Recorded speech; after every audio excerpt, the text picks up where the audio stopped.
So hello guys, welcome back to my channel. तो आज मैं पूरा डिस्कस करने वाला हूँ CAPR के क्रेडेंशियलिंग के बारे में। तो गाइज लास्ट टाइम मैंने जो वीडियो बनाया था कि फिजियोथेरेपी स्कोप इन कनाडा कैसा है, तो आप लोगों ने कमेंट किया था कि सर कनाडा में क्या क्रेडेंशियलिंग का प्रोसेस क्या है और कैसे करना है सब चीज़। तो चलो विदाउट वेस्टिंग टाइम पूरा वीडियो मैं आपके साथ डिस्कस करूंगा कि क्या प्रोसेस है क्रेडेंशियलिंग कराने की, क्योंकि जब आप क्रेडेंशियलिंग कराओगे यानी आपकी डिग्री कनाडा में वेरीफाई कराओगे इंडिया की डिग्री को, तभी आप वहाँ की एग्ज़ाम दे पाओगे और एग्ज़ाम के बेसिस पे आप वहाँ फिजियोथेरेपिस्ट वर्क कर पाओगे। तो सबसे पहला स्टेप आता है क्रेडेंशियलिंग कराने का। तो चलिए डिस्कस करते हैं कि क्रेडेंशियलिंग क्या होता है। सबसे पहले तो फर्स्ट स्टेप होगा व्हाट इज़ क्रेडेंशियलिंग। तो अगर आपको entry to practice physiotherapy education, अगर आपका physiotherapy education outside of Canada है तो आपको क्रेडेंशियलिंग कराना होगा CAPR through, Canadian physiotherapy regulator से। आपको WES से नहीं करना है, IQAS से नहीं करना है, आपको CAPR थ्रू ही क्रेडेंशियलिंग कराना है। सबसे पहले आपको असेसमेंट कराना है आपकी डिग्री का, कनाडा की डिग्री के related. The assessment will determine if you are eligible, आप एलिजिबल हो कि नहीं फिजियोथेरेपी एग्ज़ाम देने के लिए कनाडा में। ये तो फर्स्ट है। अब दूसरा है क्रेडेंशियलिंग स्टैंडर्ड। तो उसके 5 क्राइटेरिया है कि आपके फिजियोथेरेपी की डिग्री वेरीफाई करते हैं और आप एग्ज़ाम देने के लिए वैलिड हो या नहीं, उसके 5 क्राइटेरिया है। सो फर्स्ट होता है verification of identity through authentic and valid document. तो सबसे पहले आपकी आइडेंटिटी ऑथेंटिकेट करेंगे, सिंपल है। जो भी आप डॉक्यूमेंट सबमिट करोगे वो उसका ऑथेंटिकेशन होगा। तो उसका मिनिमम रिक्वायरमेंट है कि आपको आपको बैचलर्स डिग्री होनी चाहिए। इवन अगर आप मास्टर्स डिग्री भी करते हो तो भी आपकी बैचलर डिग्री ही वैलिड गिनी जाएगी कनाडा में फिजियोथेरेपी के लिए। तो आपकी बैचलर्स डिग्री होनी चाहिए आपके कंट्री में, तभी आप कनाडा में एज अ फिजियोथेरेपिस्ट प्रैक्टिस कर पाओगे और PC एग्ज़ाम दे पाओगे। दिस मीन्स डैट अगर आपने बैचलर्स डिग्री किया है तो आप फिजियोथेरेपी में एज अ फिजियोथेरेपिस्ट कनाडा में जॉब कर पाओगे। सो यस, बैचलर्स डिग्री होनी चाहिए। नेक्स्ट स्टेप है कि जब भी आप इंटर्नशिप करते हो, कॉलेज में इंटर्नशिप करते हो, तो आपके 1025 hours of supervise clinical practice होना चाहिए। तो आपके सपोज 4 ईयर का बैचलर्स कंप्लीट हो गया और 6 मंथ की इंटर्नशिप है, तो उसमें 1025 आवर्स का क्लिनिकल प्रैक्टिस होना चाहिए। और जब भी आप क्रेडेंशियलिंग के लिए फॉर्म D आएगा, वो हम आगे डिस्कस करेंगे, वो फॉर्म D में ये आपको लिखवाना पड़ता है कि आपके 1025 hours of supervise clinical practice है, जिसमें 100 आवर्स मस्कुलर स्केलेटल डिपार्टमेंट में, 100 आवर्स न्यूरोलॉजिकल और 40 आवर्स कार्डियो रेस्पिरेटरी कंडीशंस में है। वैसा आपको दिखाना होता है।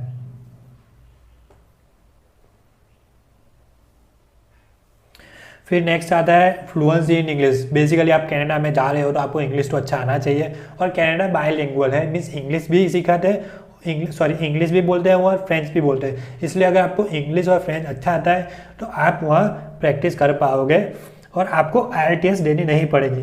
जैसे कि अगर आप ब्रिटेन, ये 6-7 देश है, इन लोगों को एग्ज़ाम नहीं देनी होती, क्योंकि ये लोग इंग्लिश और फ्रेंच है। जैसे कि ऑस्ट्रेलिया है, USA है, ब्रिटेन है, न्यूजीलैंड है, फिर फ्रेंच नेशन है जैसे कि फ्रांस और बेल्जियम, और ये कौन सा देश है वो मुझे नहीं पता, आप कमेंट में बता देना। तो आपको ये देश से हो, अगर आप यहाँ से फिजियोथेरेपी किया है तो आपको IELTS देनी नहीं पड़ती। IELTS है तो फिर TOEFL। लेकिन अगर आप इंडिया से जा रहे हो, बेसिकली आप सब इंडिया से ही होगे, तो आपको IELTS देनी पड़ेगी। आपको इंग्लिश या तो फिर फ्रेंच फ्लुएंसी होनी चाहिए। वहाँ अगर आप वहाँ जा रहे हो, आपने क्रेडेंशियलिंग भी करवा दी है, तो आप रहोगे तो इंटरनेशनल एजुकेटेड फिजियोथेरेपिस्ट ही रहोगे, इसलिए आप डायरेक्ट एग्जाम नहीं दे पाओगे। वहाँ जाके आपको एक कोर्स करना होता है $500 का, context of physiotherapy in Canada का, और उस कोर्स के बाद ही आप वहाँ की एग्ज़ाम दे पाओगे। आपको कैनेडियन हेल्थ केयर का नॉलेज होना चाहिए बेसिकली। तो ये दूसरा स्टेप हो गया क्रेडेंशियलिंग स्टैंडर्ड का। तीसरा है कॉन्टैक्ट इन्फॉर्मेशन। तो अगर आपको कोई भी प्रॉब्लम हो तो आप credentialing@alliance.org में आप मेल कर दोगे। उसमें मेल करोगे तो आपको रिस्पॉन्स आ जाएगा। मैंने भी एक मेल डाला था और उन लोगों ने थोड़ा टाइम लिया था, 1 महीना जैसा, लेकिन वो आंसर देते हैं। फिर आप कनाडा में तो आप वहाँ कॉल भी कर पाओगे।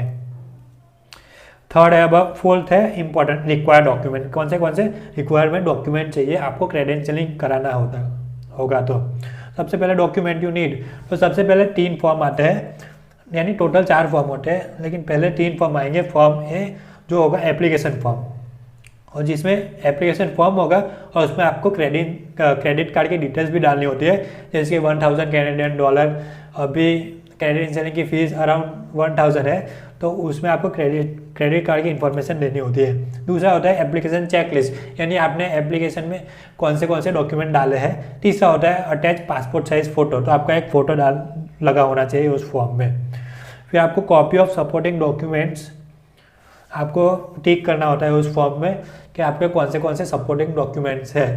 ये सब फॉर्म ए बी सी आपको CAPR की वेबसाइट में मिल जाएंगे, और उसका अगर आपको डिटेल वीडियो चाहिए कि कैसे फॉर्म फिलअप करना है तो भी मैं आपको वीडियो बना दूंगा, बहुत ईजी होता है। और फिर आपको सपोर्टिंग डॉक्यूमेंट, तो जो भी आपके डॉक्यूमेंट होंगे फिजियोथेरेपी के, वो आपको नोटराइज करा देने होते हैं एडवोकेट से। अगर आपको इनकम्प्लीमेंट एप्लीकेशन होगी तो आपको एप्लीकेशन रिटर्न की जा सकती है।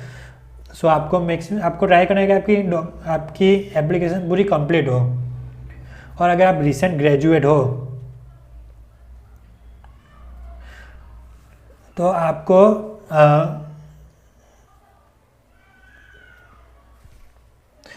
आपके स्कूल से एक ग्रेजुएशन वेरिफिकेशन फॉर्म अरेंज करना होगा कि आपको इस तारीख को आपको डिग्री मिलेगी, क्योंकि वो लोग आपके डिग्री के बिना भी असेसमेंट स्टार्ट कर सकते हैं, लेकिन विदाउट डिग्री वो फाइनल रिजल्ट पब्लिश नहीं कर सकते। सो आपकी डिग्री इंग्लिश या तो फिर फ्रेंच में ही होनी चाहिए, और गुजराती हिंदी ऐसा कुछ होना नहीं चाहिए, पंजाबी गुजराती हिंदी में नहीं होना चाहिए, इंग्लिश में ही होना चाहिए, या फिर ट्रांसलेट कर दी जानी चाहिए। और सारे डॉक्यूमेंट एक नोटरी पब्लिक से नोटराइज करवा दीजिए। नेक्स्ट है डॉक्यूमेंट फ्रॉम द इंस्टीट्यूशन। तो अब आता है फॉर्म डी। तो पहले फॉर्म A B C वो आपको भर के भेजने होते हैं, और फॉर्म डी होता है, इसमें क्या होता है, ये आपकी डिग्री होती है और क्लिनिक आवर्स, यानी मैंने पहले बोला था कि 1025 क्लिनिक आवर्स होते हैं, तो फॉर्म डी में ये सब इंक्लूड करना होता है। और आपकी इंस्टीट्यूशन ये सब फॉर्म भेजेगी और आपको नहीं भेजना है ये। So you can arrange your school to submit required documents, आपकी इंस्टीट्यूशन भेजेगी और फॉर्म डी आपको भेजना है। उसमें होगा सुपरवाइज क्लिनिकल प्रैक्टिस आवर्स, फिर उसमें ऑफिशियल एकेडमिक रिकॉर्ड होंगे, और ग्रेजुएशन वेरिफिकेशन फॉर्म अगर आप रिसेंट ग्रेजुएट हो तो। सो ये खास आपको अपेंडिक्स 1 CAPR की वेबसाइट में एक अपेंडिक्स 1 है, उसमें आपको अपेंडिक्स 1 पढ़ना है अगर आप Bangladesh, India, Iran, Pakistan, China जैसे कंट्रीज से हो, क्योंकि उसमें एक डिफरेंट रिक्वायरमेंट है कि अगर आप इंडिया से हो तो आपको फॉर एग्जांपल क्लिनिक आवर्स आपको कॉलेज से सबमिट करने होंगे, और आपकी डिग्री जो वेरीफाई होती है वो आपको यूनिवर्सिटी से सबमिट करना होता है। नेक्स्ट है वेरीफाइंग डॉक्यूमेंट। तो आप जो भी डॉक्यूमेंट भेजेंगे जो इंस्टीट्यूशन से, वो सील ब्रेक नहीं होना चाहिए और स्टैम्प होना चाहिए और इंस्टीट्यूशन से डायरेक्टली भेजा होना चाहिए। सो डॉक्यूमेंट आपके जो इंस्टीट्यूशन से डॉक्यूमेंट भेजोगे वो रिजेक्ट हो जाएंगे अगर उसमें स्टैम्प नहीं लगा होगा।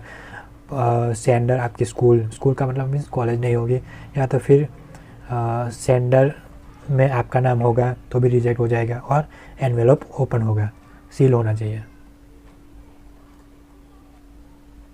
Next is fluency. तो आपको इंग्लिश लैंग्वेज आनी चाहिए, क्योंकि कनाडा एक इंग्लिश देश है। तो आपका टेस्ट 2 ईयर्स, उसकी वैलिडिटी 2 ईयर्स से कम नहीं होनी चाहिए एट द टाइम जब आप एप्लीकेशन कर रहे हो। तो आपने 2 साल के अंदर आपको IELTS दी हुई होनी चाहिए। और और वो डॉक्यूमेंट जो IELTS के सेंटर से ही आपको भेजना होगा। मीन्स आप नहीं भेजोगे, आपको कांटेक्ट करना होगा सेंटर में और वो लोग आपका IELTS का स्कोर CAPR को भेजेंगे। आपकी इंग्लिश रिक्वायरमेंट है कि आपका 7 बैंड्स होना चाहिए और ईच कंपार्टमेंट में ऐसा कुछ नहीं है, सिर्फ 7 बैंड होना चाहिए ओवरऑल। आपके 6 हो 6.5 हो ऐसा कुछ नहीं, ओवरऑल 7 होने चाहिए। TOEFL में आपके एटलीस्ट 92 होने चाहिए विथ नो लेस देन 21। और दूसरी आती है रीजनल, जैसे कैन टेस्ट और टेस्ट कैन जो कैनेडियंस देते हैं, कनाडा में दी जाती है। नेक्स्ट है acceptable submission method.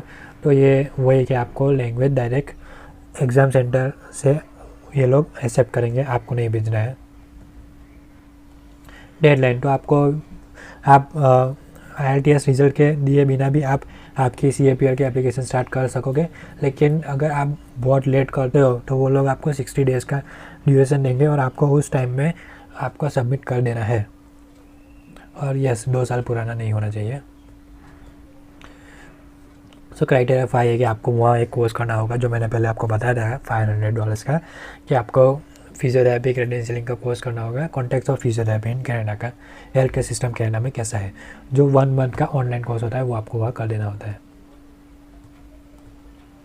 Next important topic है सेंडिंग योर एप्लीकेशन। जो मेन 4 पॉइंट्स हमने कवर कर दिए हैं। अब है sending your applications.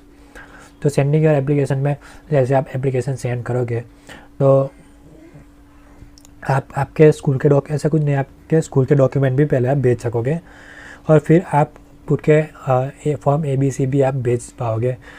For example अगर आप कनाडा जा रहे हो एज अ स्टूडेंट, दूसरा कोई कोर्स करना है, तो आप पहले यहाँ से सब डॉक्यूमेंट फॉर्म D भेज सकोगे और जो दूसरे फॉर्म ABC है वो कनाडा में जाके आप सबमिट कर देना।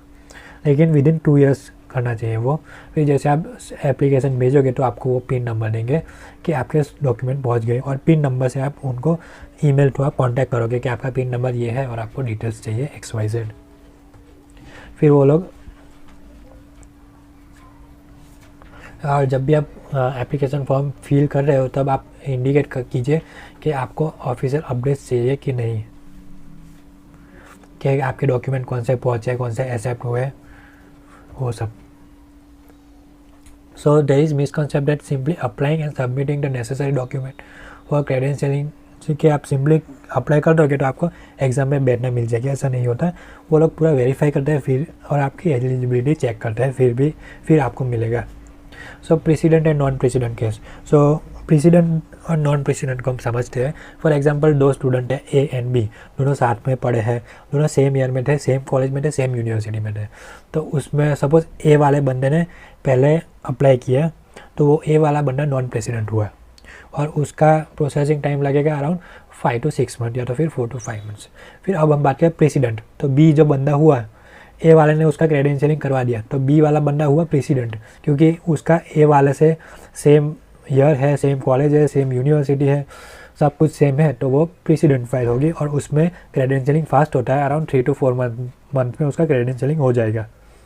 जो है उसमें इसमें लिखा है having valid president file, similarities in degree format same होगा, सेम कोर्स होगा, सेम PT प्रोग्राम होगा और सेम ग्रेजुएशन ईयर होगा, तो प्रेसिडेंट फाइल होगा और 10 to 12 वीक्स में हो जाएगा। इफ़ नॉट प्रेसिडेंट है तो 16 to 18 वीक्स। 7 असेसमेंट आउटकम्स, तो असेसमेंट हो जाएगा तो उसके आउटकम्स कौन से आएंगे, तो 4 असेसमेंट आउटकम्स हैं। 7 टॉपिक हम डिस्कस कर रहे हैं असेसमेंट आउटकम्स, तो उसके 4 आउटकम्स होंगे।